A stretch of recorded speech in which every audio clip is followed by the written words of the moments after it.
রঙ্গন, এত বড় কালেকশনের দায়িত্ব তুতেকে দিয়ে আমরা ভুল করছি না তো? কিসব ডেটেড প্রসেসে কাজ করছে ও, ম্যানুয়ালি এখন কেউ আর এসব করে নাকি? দেখো, আমাদের কাছে কিছু উপায় নেই, ওয়েট করা ছাড়া আমরা কিচ্ছু করতে পারবো না।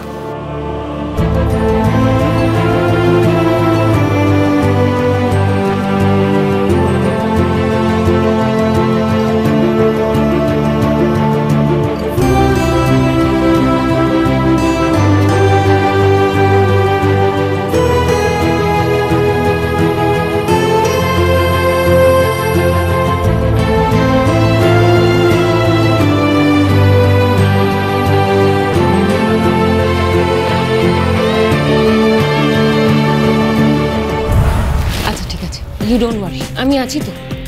আচ্ছা চল, আজ আমি তোমাকে ট্রিট দেবো, চল। না প্রিয়াঙ্কা, এখন কোথাও যেতে পারবো না, মানে যতক্ষণে কাজটা শেষ হচ্ছে আমি কনসেন্ট্রেট করতে পারবো না। চলো না প্লিজ। এক্সকিউজ মি, তুতে সবটা সামলে নেবে তাই না তুতে? তাহলে আমি আর রঙ্গন একটু। হ্যাঁ নিশ্চয়ই রঙ্গন বাবু, আমি সবটা সামলে নেবো, আপনি আপনি যান যান। চলো রঙ্গন, চলো। এমন করে কি আপনি আর রঙ্গন বাবুকে নিজের করতে পারবেন ডিজাইনার ম্যাডাম?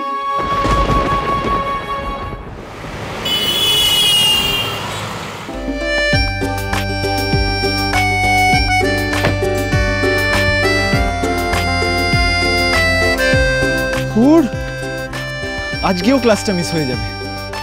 ম্যাডাম যে দাঁড় করিয়ে দিয়ে কোথায় চলে গেলেন, ভাল লাগে না। দাদা কিছু মনে করবেন না, আমি কি আপনার ফোন থেকে একটা ফোন করতে পারি? মানে একটাই ফোন করবো, বেশিক্ষণ সময় লাগবে না। আচ্ছা ঠিক আছে, নিন। ধন্যবাদ।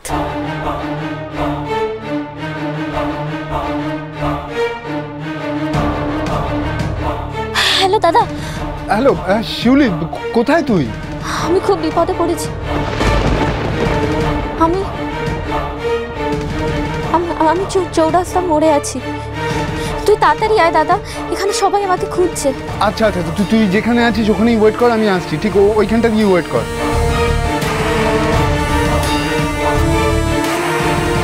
অনেক অনেক ধন্যবাদ আপনাকে। দিদি, আপনি ফোনে বলছিলেন না আপনার খুব বিপদ, মানে আমি যদি কোনো সাহায্য করতে পারি বলতে পারেন। আমি না আসলে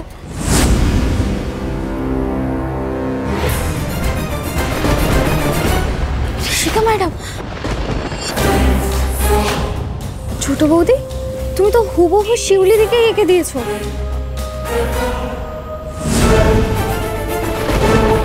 দাঁড়ান, আপনি আপনি শিউলি না? আপনি শিউলি তো? আমি ঠিক চিনতে পেরেছি, বলুন। আমাকে যেতে হবে। শুনুন না, দাঁড়ান দাঁড়ান, আপনি বিশ্বাস করুন, আপনার সাথে আমার খুব ইম্পর্টেন্ট কথা আছে। সর্বনাশ, এরা কি করে জানলো আমি এখানে আছি?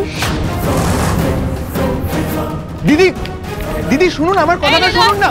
চলো বাড়ি যাবো। ম্যাডাম ম্যাডাম বলছি, আপনি একটু গাড়িতে বসুন, আমি ওদিকে একজনের সাথে কথা বলে আসছি। হ্যাঁ, মেয়েটা আবার কোথায় চলে গেল? মানেটা কি? এখন আবার কোথায় যাবে? বলছি তো বাড়ি ফিরবো, চলো, কথা কানে যায় না। হ্যাঁ ম্যাডাম, আমি রিকোয়েস্ট করছি আপনি প্লিজ একটু গাড়িতে বসুন, আমি ওদিকে যাবো, একজনের সাথে দেখা করেই চলে আসছি। এই শোনো, তুমি তো আমার ড্রাইভার, তোমার আমার ইনস্ট্রাকশন ফলো করা উচিত। চলো বাড়ি ফিরবো মানে বাড়ি ফিরবো।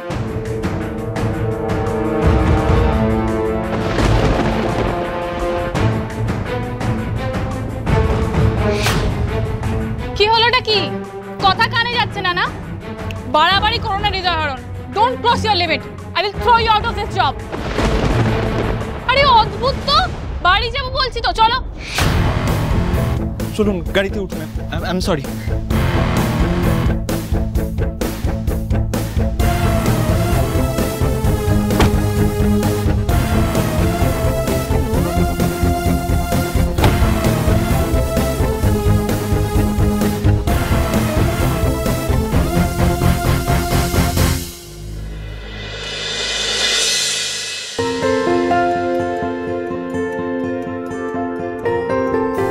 হে ঠাকুর, আমার ডিজাইনার হওয়ার স্বপ্ন পূরণের প্রথম পরীক্ষা শুরু হয়ে গেল।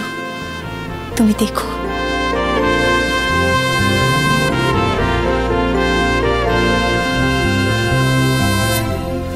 কিন্তু আমার দ্বিতীয় পরীক্ষা হলো শিউলিকে সবার সামনে নিয়ে এসে অভিষেক দাদাবাবুর ভালো মানুষের মুখোশটা টেনে খুলে দেয়া, আর সবার সামনে প্রমাণ করে দেয়া যে উনি কতটা অসভ্য আর নীচ মানুষ।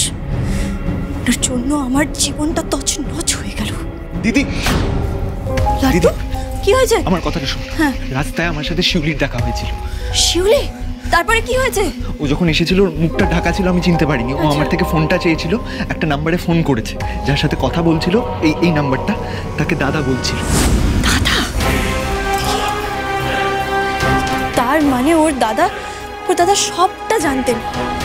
কিন্তু সেই দিন যে আমি ফোন করেছিলাম উনি আমাকে মিথ্যে কথা বলেছিলেন, আমার এটাই সন্দেহ হয়েছিল। কিন্তু শিউলি তো অনেকদিন আগে কাজ ছেড়ে শহর থেকে বাড়ি চলে এসছে। তারা তো কোথায় গেল? এই তো।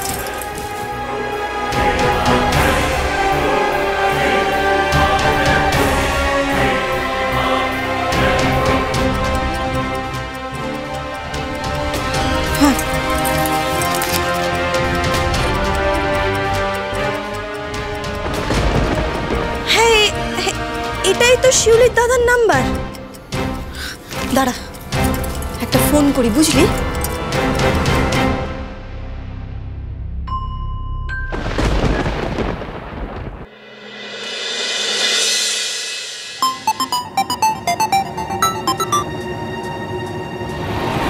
হ্যালো, শিউলি আমাদের কাছেই আছে। কে মানে আপনি কে বলছেন? সেটা কি জানা খুব দরকার আপনার? আজ রাত 10টার মধ্যে আপনি বড় মন্দিরের সামনে চলে আসবেন, সেখানেই আপনি আপনার বোনকে পেয়ে যাবেন। হ্যাঁ, কিন্তু প্রমাণ কি যে আমার বোন আপনাদের কাছেই আছে? কেন, বিকেল বেলা এই নম্বর থেকে আপনার কাছে ফোন যায়নি আপনার বোনের? হ্যাঁ, এসেছিল। তাহলে কি আর কোনো প্রমাণ লাগবে আপনার? ঠিক আছে, আমি চলে আসবো। আর হ্যাঁ, আপনি একা আসবেন, কাউকে কিচ্ছু জানাবেন না, না হলে কিন্তু আপনি আপনার বোনের সাথে আর জীবনে কখনো দেখা করতে পারবেন না। রাখছি।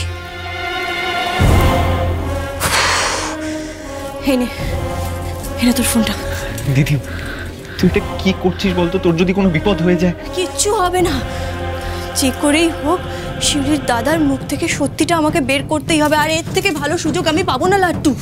কেউ যদি সন্দেহ করে ফেলে তখন তো? কেউ সন্দেহ করবে না। রঙ্গন বাবু এখন বাইরে গেছেন, ওনার ফিরতে দেরি হবে। আর বাড়ির সবাই ভাববে যে আমি এখানে স্যাম্পল রুমে বসে ডিজাইন করছি। এর থেকে ভালো সুযোগ আমি পাবো না, এই সুযোগটাকেই আমাকে কাজে লাগাতে হবে।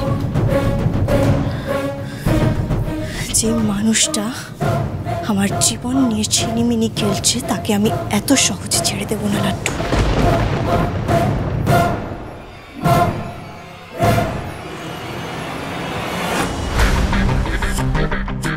রঙ্গন, আমরা কতদিন পরে এভাবে একসাথে ডিনার করলাম বলো তো? Good food, good music, good ambience, মনটা ভালো হয়ে গেল।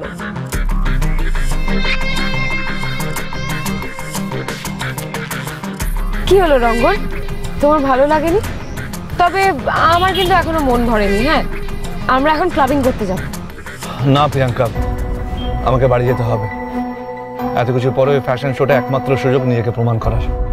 তাছাড়া আমাদের বিজনেসের মান সম্মান, বাবার কাছে নিজেকে প্রমাণ করার সব কিছু, এটাই একমাত্র সুযোগ। দুদিন পরে ফ্যাশন শো, কি হবে কিচ্ছু বুঝতে পারছি না। তুতে কিভাবে সবটা সামলাবে আমি কিচ্ছু জানি না। লোক রঙ্গন, তুমি রিস্কটা অলরেডি নিয়ে ফেলেছো, এখন তো আর এসব নিয়ে ভেবে লাভ নেই, তাই না?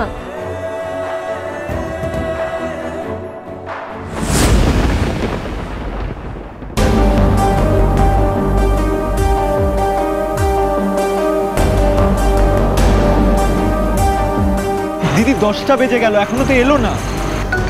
কি করবো বল?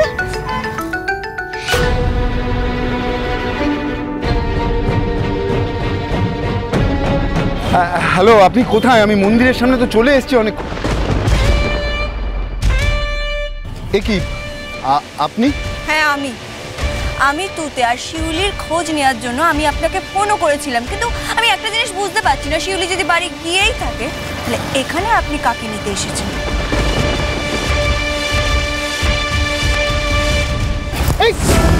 কোথায় পালাচ্ছেন? আজ আপনাকে সত্যি কথাটা বলতেই হবে। কার কথায় এসব করছেন বলুন? না দিদি, আমি সত্যি আমি কিচ্ছু জানি না। কিন্তু আমি তো জানি আপনি এই সব অভিষেক লাহিড়ীর কথাই করছেন, তাই তো? আপনি লজ্জা করে না? দুটো টাকার জন্য আপনি নিজের বোনকে এত বড় একটা বিপদে ফেলে দিলেন। আমরা খুব গরিব দিদি, বিশ্বাস করুন। আমাদের পারিবারিক অবস্থা সত্যিই ভালো নয়। আমরা খুবই গরিব। আমার বোন ওই বাড়িতে কাজে গেছে। আমি কি করব বলুন? ওনারা অনেকটা ক্ষমতাবান দিদি। আমায় ছেড়ে দিন। আমি সত্যি না, এত সহজে আমি আপনাকে ছাড়বো না।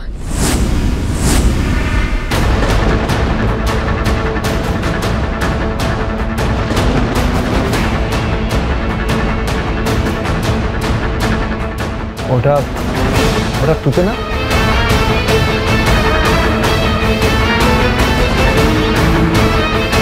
হ্যাঁ তাই তো, ও তো কাজ কমপ্লিট করার কথা, কিন্তু ও এখানে রাস্তায় কি করছে?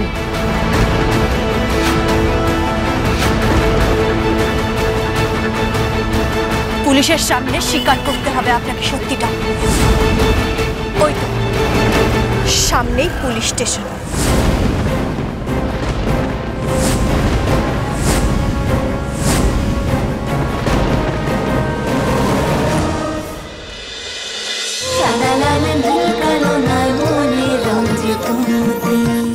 স্টার জলসার প্রিয় শো দেখার জন্য সাবস্ক্রাইব করুন আমাদের ইউটিউব চ্যানেলে এবং আপডেটেড থাকার জন্য প্রেস করুন বেল আইকন। চলো চলো চলো চলো পাল্টাই।